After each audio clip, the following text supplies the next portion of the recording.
I think we're gonna win the World Cup.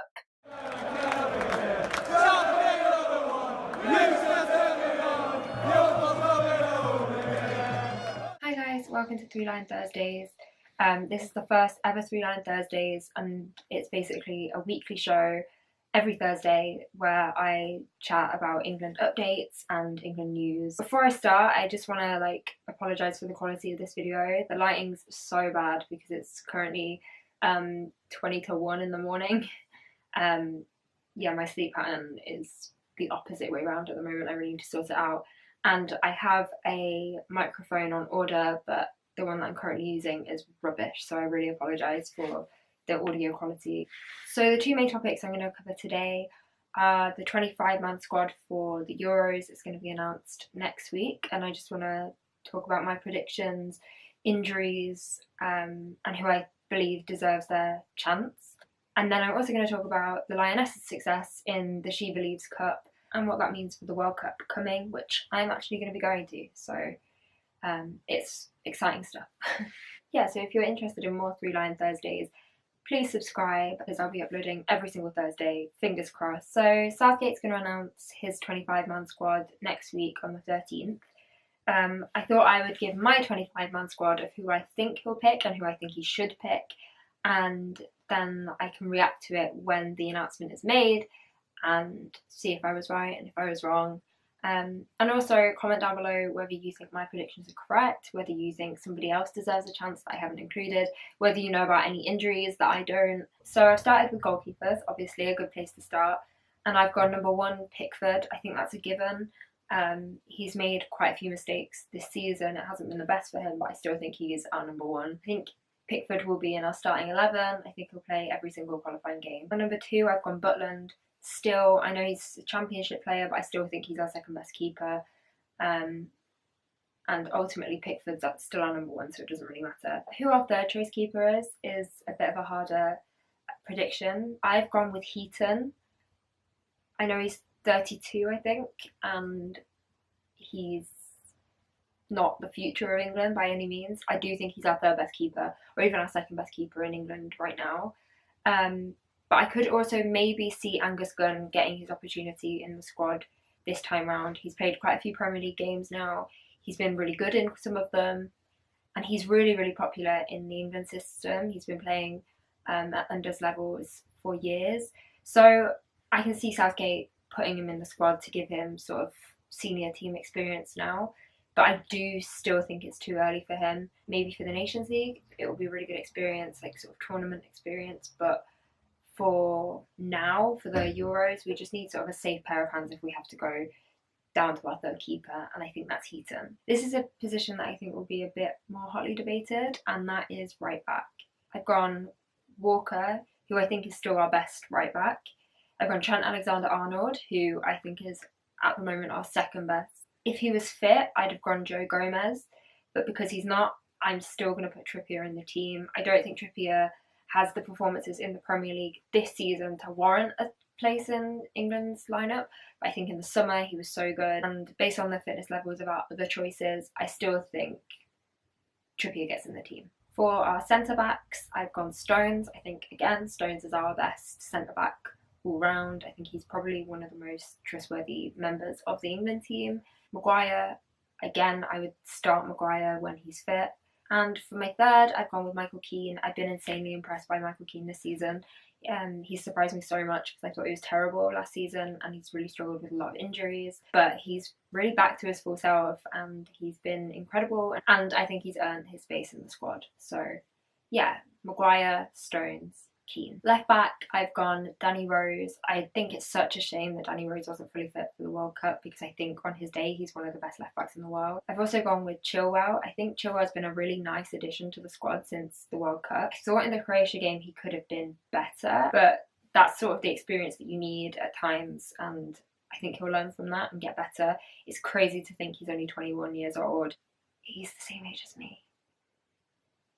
Ooh. Oh, no. It's okay, guys, he's 22 years old, so he's a year older than me, that's fine. Still, 22 years old and sort of is in this England squad, I would say, without a doubt, unless he gets injured in the next week and a half. Okay, midfield. I know the one player that everyone's confused why I might not put them in the centre-back position, but they play both, and I would like to see him be played as a midfielder. So I'm going to go Declan Rice to get his first call-up for England. I think a lot of people think this is going to happen, and I also think it's going to happen. I think he's earned it. I watched him against Newcastle and he completely bossed that game. Obviously, he got a goal. Obviously, in my last video, which I'll link below, I said how excited I was that he'd picked England, and I think he's going to reap the rewards of that straight away, because I do think he's earned his call-up. And to be honest with you, I could see him in the starting 11, maybe not for the first game, but definitely for the second. But who am I still going to take over Dyer or Henderson? I pick Henderson. I think Henderson overall is a better player. I think he's a better leader. I think he's been more consistent this year. I actually think Henderson's a criminally underrated player. I don't think he gets the props he deserves. He was really, really good against Bayern Munich in the Champions League. And I think he's always solid for England. So I would pick him, and I would drop Eric Dyer. Please, God, drop Eric Dyer. I don't think England will be elite whilst we're still playing Eric sideways passing Dyer. Please get rid of him. Declan Rice is so much better. I know there's a lot of chat from Newcastle circles about maybe Longstaff getting a call-up. A lot of people think he's better than Henderson. Obviously, I am a Blackpool fan. I know about Longstaff. He hasn't played for the under-21s yet. He hasn't played in the England setup at all. I could see him getting an under-21s call-up. I think it's too early for him at the moment, and he looks slightly out of his depth against West Ham. I think that was more a formation issue. He was still playing nice passes. But yeah, I think it's definitely too early for him at the moment. I think let's get him to St George's Park. Let's get him to play for the under-21s. Let's see how he does there. I've also picked Harry Winks. I think Winks is a really versatile player, a lot more versatile than Eric Dyer. I was never actually the biggest Harry Winks fan. I always thought he was way overrated, but I'm willing to be proven wrong, and I think this season he's been great. I definitely think Winks gets a place in this squad easily, as long as he's not injured. I don't know what the injury update on the Dortmund injury is, but yeah, I would take Winks at the moment, provided he's not injured, obviously. I'd also pick Ruben Loftus-Cheek and Barkley. I know they do pretty much the same thing. I know they play for the same team, but I think they're both good enough for the England squad, and they can both do a job for us. I've also gone with Ali, that is provided he's not still injured, but I believe Pochettino said that Ali would be back this weekend, and therefore I think Ali gets in the England squad. I've also gone Jadon Sancho. I think that's an obvious one now. Declan Rice isn't the only debutant that I'm predicting in these two qualifiers. I also think that James Maddison will finally get his debut. James Maddison has been playing for the under-21s for ages. We keep on going on about that sort of under-17s World Cup winning class, and they are really great. Phil Foden is a wonderful player. We've also got Mount, people love to chat about. But Maddison is already playing regular Premier League football. Those two aren't, and therefore I think Maddison gets his place in the squad. My last midfielder is Lingard, but I'm not really sure on his fitness. If Lingard isn't fit, I would take a chance on Hudson-Odoi. I don't necessarily think Hudson-Odoi has earned an England cap yet, but I think a call up to the senior side could be invaluable experience. My first striker is obviously Kane. I think that's a given. The other centre forward I would bring is Callum Wilson. Of course, he scored on his debut, and he's still continuing his form in the Premier League. My last two are very easily predictable. Rashford obviously scored against PSG yesterday, in amazing form since Ollie's come to United, and I think he's even better for England than he is for United, if that's possible at the moment. And the last one is Mr. Raheem Sterling. Again, goes without saying, I think he's as likely to score now for England as Kane is, and I think that's really exciting. It's finally what we've wanted. I think his confidence is there. I love watching him play with this sort of freedom, and he's always done that for Liverpool, and he's always done that for City, and he's just never done it for England. And finally, that was what was so lovely about the Spain game, is he finally did. And he's so good at getting in space, and I feel like as soon as England work out how to play him in, he'll get so many goals. So yeah, that is my 25-man squad. Tell me what you think. Do you disagree with anything? I'm sure you do.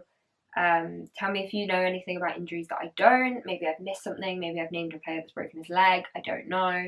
So yeah, feel free to tell me in the comments down below. So my last thing is about the Lionesses. I know a lot of people think this is sort of like a comedy cup. It's called She Believes, which I think is a terrible name for a cup. I think it would actually be helpful if it was in smaller venues, and I don't know if there's that many American venues that are that small, because even their college sort of stadiums are massive.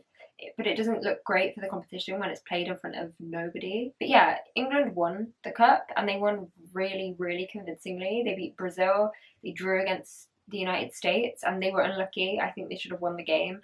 And they beat Japan with ease, which is incredible because Japan are one of the best teams in the world, and they're also in our World Cup group. The USA are the Brazil of women's international football. They are unstoppable. They're the best team in the world, club and country.